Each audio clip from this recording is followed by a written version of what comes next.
Okay.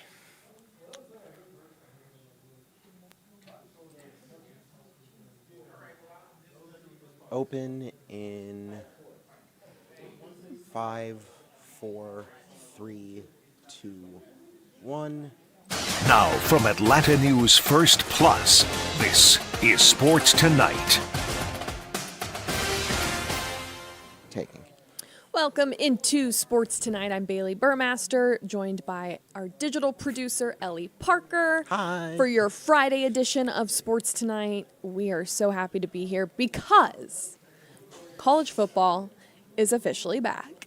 And I don't think any of us could be more stoked. Yes, we had week 0 last week, and Georgia Tech had a big win over Florida State. But now this is the real thing. We have a plethora of games tomorrow, which we will dive into. But let's talk about this UGA Clemson game, Aflac kickoff game that will be at the Benz. Noon kickoff. Ellie, what are you expecting from this one? So I'm expecting good stuff. You know, it's a top 15 matchup. But I'm also expecting Georgia to cover that 13.5. Okay, so maybe a little bit of a hot take, maybe not. I don't think the first couple games, as we know, are to work out the kinks, get things situated. I think Georgia wins this game. I don't think it looks as crisp as everyone hopes it does, because think about all their home openers that they've had or season openers that are against the UABs and Ball States of the world. This isn't that team. Clemson has a decent defense. We said that about Oregon last year, and look what happened. This is true, but it's also the first game of the season. But let's not joke around either. We know Kirby is going to have these guys ready to roll, like absolute ready to roll. I don't know if you feel this way, but I am super excited to watch Carson Beck. I'm extremely excited. I will say last year, I don't want to say like hard on him, but like cautiously optimistic. I wanted to see if he could really prove himself in those big moments. And we finally really saw that in the Auburn game. And he only got better with his throws and the tight windows he was finding. I'm really excited to see what he can achieve this year. I do think it's possible that he becomes, if he isn't already, the best quarterback in college football right now. He's, projected Heisman favorite. He's also a projected top 2 quarterback in the next draft. So I'm eager to see how all of that falls and how he looks in sharpness-wise. And I know they've said during fall camp that they've been working on that long ball with him. We had Georgia's C.J. Allen talk to the media earlier this week. So let's hear from him.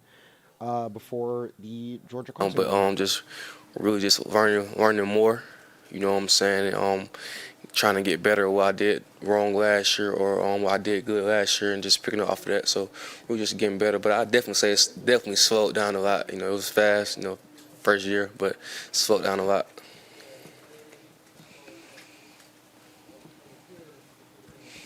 When you look back at last year and those things that you did wrong and wanted to improve on this offseason, what were some of those things? Really the biggest thing, for me was just having confidence, making executing the right calls and just putting guys in the right spot, being a problem solver. CJ, was there a moment last year where it was sort of like a welcome to Georgia moment, where something happened where you kind of realized what you signed up for being here? I'd say every day. Every day was kind of something new. Well, like I said, it was the highs and lows, but it was fun. Blessing, definitely a big blessing. But yeah, so my welcome to Georgia moment really just, just going through the day-to-day process to grind. Hey, CJ over here. I'm asking about Branson Robinson. You get to see him obviously a lot in practice on the all-offensive end. What has surprised you or maybe impressed you the most about his comeback and kind of where he's at right now? Like you said, mainly his comeback, he's that whole room is a very talented room, just work together. So I think just the hard work really. Yeah, you came in with Raylan Wilson, played a lot with him last year. What's your relationship like with him, and how have you two grown both on the field and off the field together? Oh yeah, definitely. Like you said, we came in together, so that was a big thing with recruitment and things like that. But really just us just being together, staying focused, and not just us, the whole room, growing together and learning from each other and learning from the guys that's that we've seen did it before us, and still doing it. What's the hardest thing about playing inside linebacker at the University of Georgia? It's a good question. I say the hardest thing, really, you like the quarterback of the defense, really, in a sense. So, you know what I'm saying? Everyone's looking at you to make the call. So, I mean, it's kind of like it's an honor, you know what I'm saying? Definitely, it's an honor. So, you can look at it as an honor or pressure, but definitely being the quarterback of the defense, yeah. CJ, pretty young linebacker room for you guys. Oh, over here. Okay. Pretty young linebacker room for you guys this year. What kind of leader has Smile been for this group? Smile, he's been a great leader. He's been a great leader. I think that the whole room kind of leads in their own way. But yeah, Smile, he's been a very good leader, a guy we can go to with anything. Like you said, he's been here for a minute.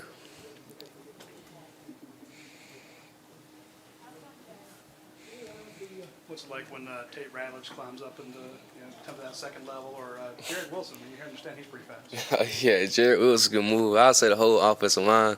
I think we got a pretty good offensive line. Each one of those guys, every single one of them. So yeah, it's a little, it gets a little physical. TJ, you had big shoes to fill last fall when Jamon got hurt. I mean, how did you just handle that situation, and who was it you feel like kind of helped you along as you kind of took on more reps in the year? Really, I'd say the whole defense is still in the confidence in myself and believing in myself. You know what I'm saying? Like I said, it was kind of, I guess you would say, big shoes to fill, but I would say just line back on the defense, because it's not just me out there, you know what I'm saying? It's the whole defense out there, my brothers, so just relying on them. Obviously, you guys have a pretty significant opener in 11 days or whatever it is now. It just having a game like that to open the season, what does that provide motivation, all year as you get ready? Does that give kind of a more of a sense of urgency of camp and preseason? I'll say that, but I feel like every game we approach with the same mentality, no matter who we're facing against. So, but you know what I'm saying? It's always fun to face a team like that the first game of the season. But regardless of who we're playing, we're going to approach it the same way. With the history kind of in the Georgia inside linebacker room, how much did that attract you to Georgia? And is there anyone that's been there that's maybe on the next level that you kind of are a big fan of? I like to look at all the guys, you know what I'm saying, all the guys that played before me, because they essentially paved the way. So that was kind of a big thing with me coming here to Georgia, you know what I'm saying, to lead on to that. But at the end of the day, your success is like defined by yourself, no matter what they did in the past, But it's always great seeing the guys that before you and learning from them. Janelle's the guy that came in with you as part of that class. What did you see from him during fall camp and the progress he's made as a sophomore? I think Janelle was his confidence, being able to talk more, and it's for real for all of us really, but just being more confident in our shoes and our abilities and trusting our defense and our coaches.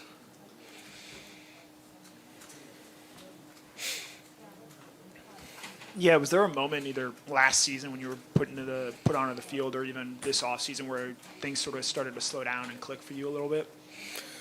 Yeah, I definitely say it. Just getting deeper in with the calls and learning not just my position, but other guys' position around me, what they're supposed to do, what I'm supposed to do. So that's kind of make the game slow down in a sense, and knowing what I'm watching and looking for.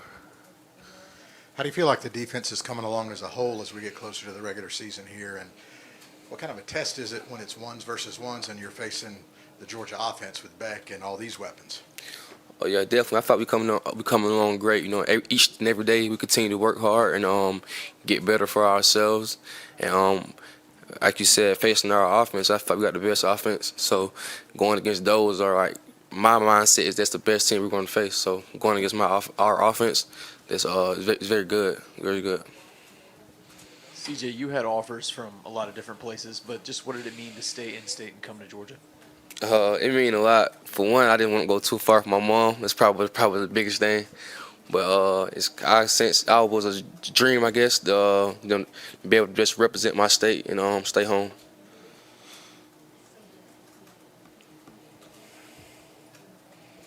Yeah, at what point did you feel like you had full grasp of the defense, like from a schematic standpoint? I feel like you really never have full grasp of the defense, you know what I'm saying? Because it's always something that you can learn more and more and more of. And so in that sense, yeah, I don't really think you can get the whole thing yet because it's so much more you can learn no matter what the safety's doing, what the D-line doing, you know what I'm saying, like that. So you asked a lot of the players about Kirby on the microphone. Did you have a Kirby microphone moment? You still hear your name every now and then? I probably did, and I tend to block it out, but he probably I'm 100% sure he definitely got on me about something, no matter what as well, but I tend to block it out. I try my best to.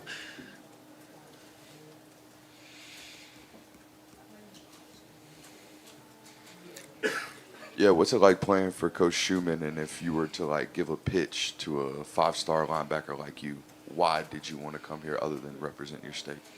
Because I think coming out of high school, you know, we're told we're good, we're great, you know what I'm saying, we're the best thing ever. But I said the biggest thing is development. Like who doesn't want to be coached by one of the best coaches in ever when it comes to that position, you know what I'm saying? The proof is kind of in the pudding, what he's produced, and just like learn the game from him. Like we think we know football until like you actually have to play football. So the biggest thing is learning and developing. Like you want to go somewhere you develop like crazy. So that's the biggest thing I say. CJ, I don't know if you guys would have seen this, but back in December, Raylan made the all-freshman SEC team. Did you guys talk about that at all? Did that come up at all between you and Raylan? I don't believe so, cause we really don't talk about stuff like that. Really, like this, it don't really come up to us. You know what I'm saying? We kind of just focus on like now and how to get better. So yeah, I don't think it came up at all with us. CJ, I know you're from Barnesville, a relatively small town, and everybody has a why. I mean, how often do you think about representing that area? I know they talk a lot about you there, and is that part of your why? Yeah, that's a big why. You know what I'm saying? Everything I do, I kind of I think about like the kids that look up to me in Barnesville. That's a big reason why I never left Barnesville, just to show them like, you know, it's possible, and, you know, you can do it and chase your dreams. So that's really one of my biggest whys is the Barnesville, the kids back there, and just watching them and want them to chase their dreams and showing them they can do it. So yeah. Along those lines, I know you hosted a football camp this offseason. What was that experience like? It was great. It was great. It was something I always wanted to do since a kid, and you know, it's just going to camps to actually hosting one. It was a big thing, and just to seeing the smiles of those kids' faces, like it's unexplainable. Like I'd do it all over again if I could. You know what I'm saying? I'm gonna do it again, again. So, but it's unexplainable the joy they get, because being able to just come back and just be with them, I think that's the biggest thing for them, to show them like, yeah, I'm still here, and you know, I'm y'all resource. 10. Yep.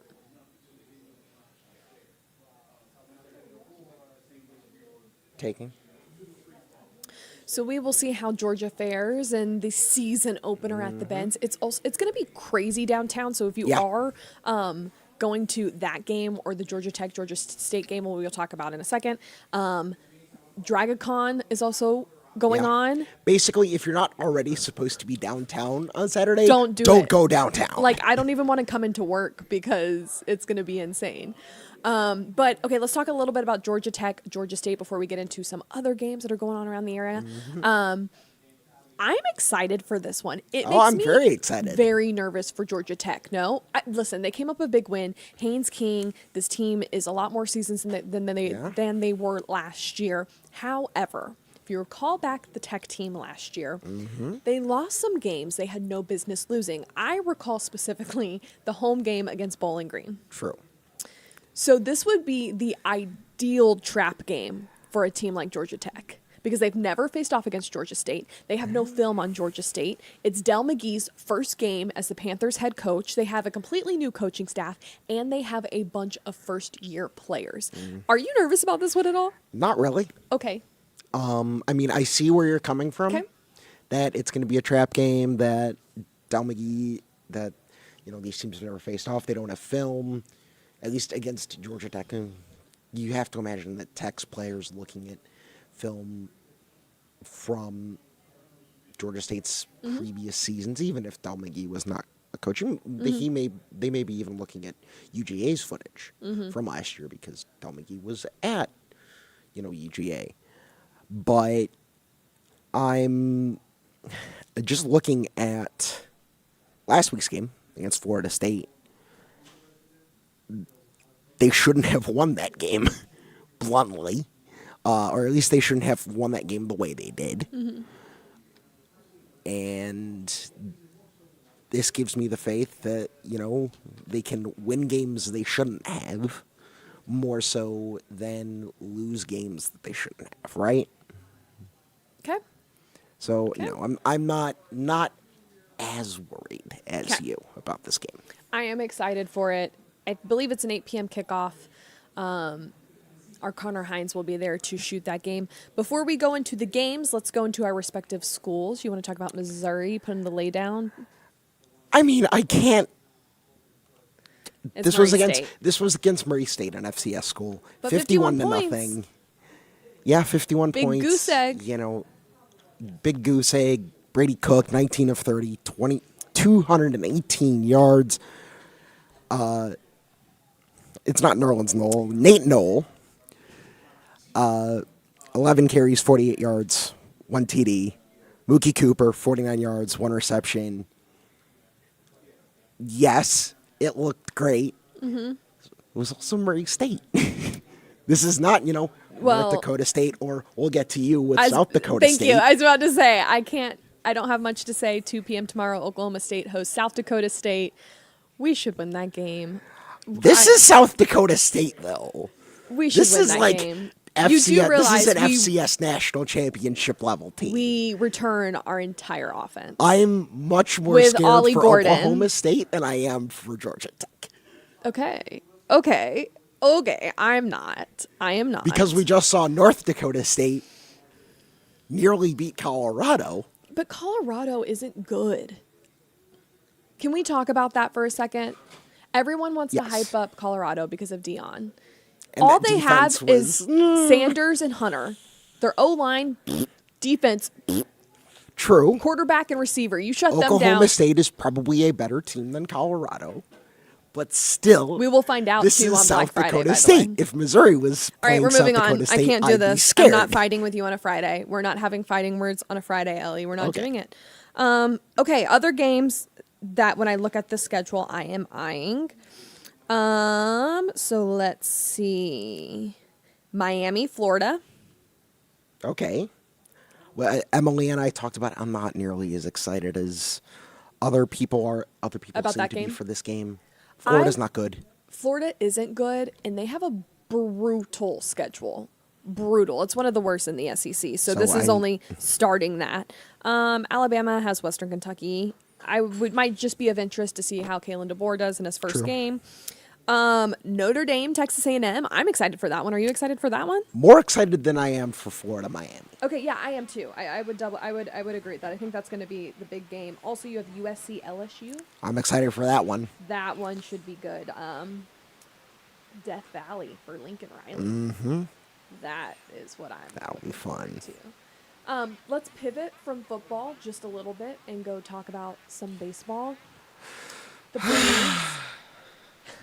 Is this it for the NL East for the Braves?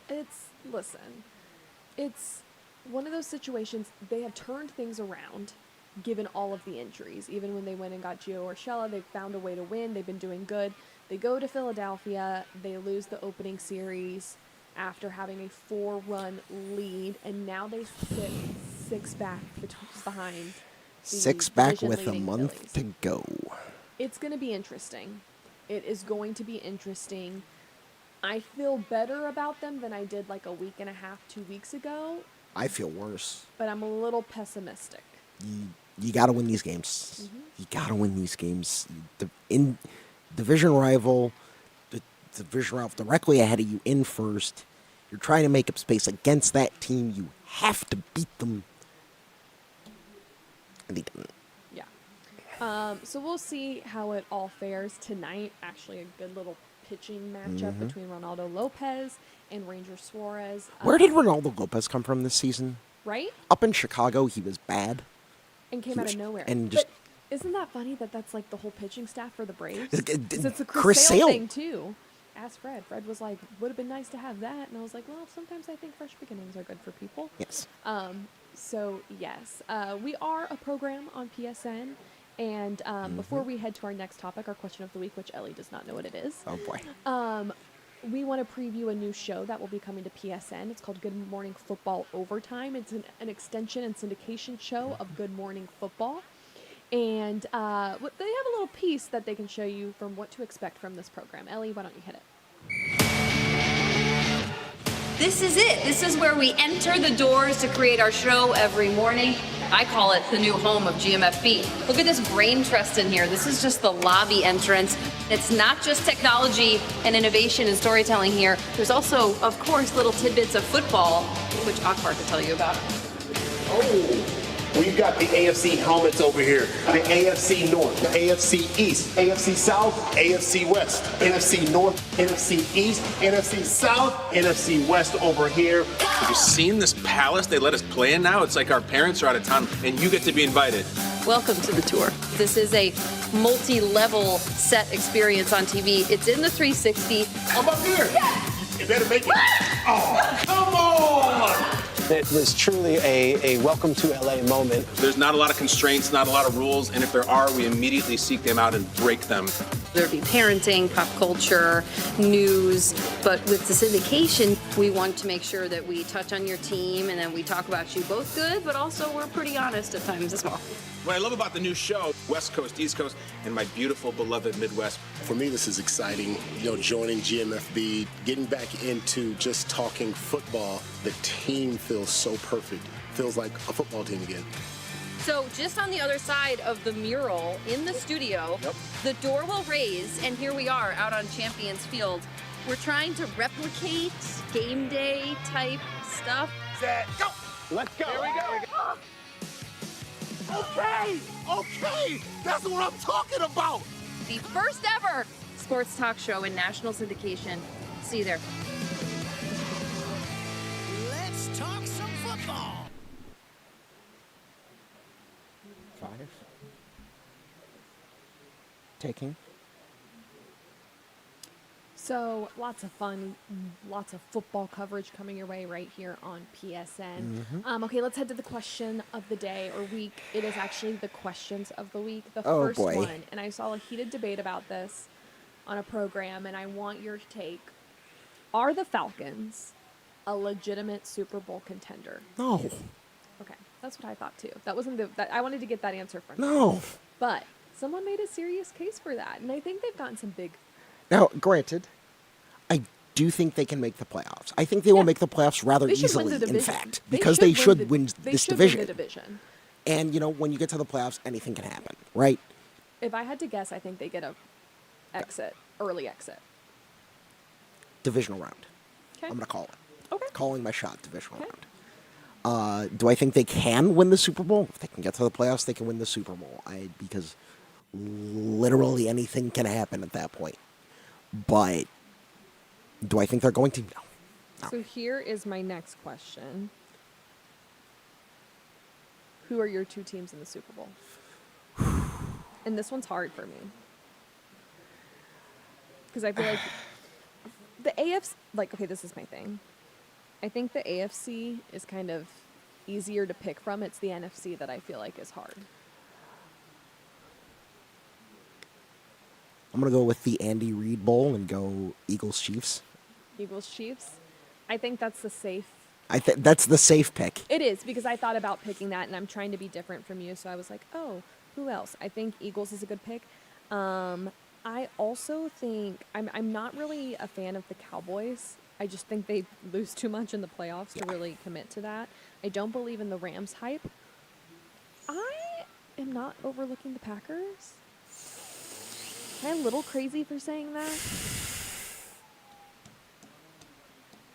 As a Bears fan, I can. I know you can't, but you can't. I honestly think the can't. Bears would. I can't pick the Packers though. I can't. But maybe put your can't. bias aside a No. little bit and just tell me what Nope. you think. No. What about the Seahawks or Colts? I don't believe in those, but apparently they're favorites too. Isn't that kind of crazy? The Colts had a good end of the season. I can see them making it far. Could you lean the Lions over the Packers? And take Lions, I can see more than the Packers, but I also have this feeling that they were one and done last year. Okay. That was their moment. Okay. and it just didn't happen. Okay. So as much as I think they can, I don't think they will. Okay. Okay. So how we love to wrap up on the program. What is on your mind, Ellie? I will let you go first. So I spent 2 weeks ranting about the Olympics. Uh-huh. I will spend the next 2 weeks ranting about the Paralympics. I love that. Atlanta native Gia Pergolini, about maybe 2 hours ago, won the 100-meter backstroke in the S13 category. That is a low vision category. It is her second gold medal, defending her gold medal win from Tokyo. So right off the top of the Paralympics, we have some Georgia representation, some Georgia love. We love that. For a gold medal win. We love that. From my end, the Tour Championship is in Atlanta. It is back. I love this event. I enjoy going out there. The course looks totally different. It's really interesting to hear the players talk about the course because they really do just reiterate that it is a totally different looking course. And it's weird because when Lee and I were out there on Tuesday, we kept looking around and you're like, when you look at the over scheme of it all, you kind of go, okay, it looks different, but what is it? And there's a lot of trees that are missing. Yeah. Lots of trees. They've changed a lot of the holes, especially the greens. Everyone talked about the greens, about how firm they were and how much quicker they were, which is interesting, although there's getting some rain today. Suspended play. The play was suspended for today. Because of the rain. So all very interesting of note. We'll see how it all pans out. Scotty Scheffler was the leader. I mean, obviously they come in with that stacked scoring system, so that obviously helps. And a lot of players go back and forth on what they prefer and what they not. It doesn't really matter at the end of the day. It is what it is. But I always enjoy going out there. Course looked great. Always great to see some of the best golfers around going to town, you know? Yeah, golf tournaments are actually really fun to go to. I know that sounds like a super bougie take, but they're just fun because there's no, you can just go through 1, 2, 3, 4 all the way to whole take. You just get in and you can go anywhere. You can follow a golfer through their round and then bounce to the next guy, or just stay at a hole, or just follow where the wind takes you. I believe it's called the Grove, and it's between 5 and 6. And if you go out there, there are TVs, there are bars, there's Farm Burger, and you can see them putt on 5 and tee off on 6. Which that sounds like heaven to me. You have to walk out there. It's a little bit of a walk, but I love it because it's perfect. Also, I know the Tour Championship will be having like football watch parties everywhere tomorrow, so you can go watch golf while the football games are on and enjoy all of that. That sounds lovely. I grew up in Chicago. I used to go to the BMW Championship once or twice. And it's just really fun because obviously it's a lot of walking. Yes. But you just have a ton of freedom to go make it what you wherever want. you like and make it what you want. When Fred comes and does his weather break-in later, we'll have to see how this rain will affect everything because it can get rather humid. It's definitely been hot out there this week. Hopefully it will cool things down, or it can make it a little worse. We will have to wait and see. But that will do it for this edition of Sports Tonight. For Ellie Parker, I'm Bailey Burmaster. Thank you all for joining us, and make sure you join us next week for all the latest sports news. Have a good night.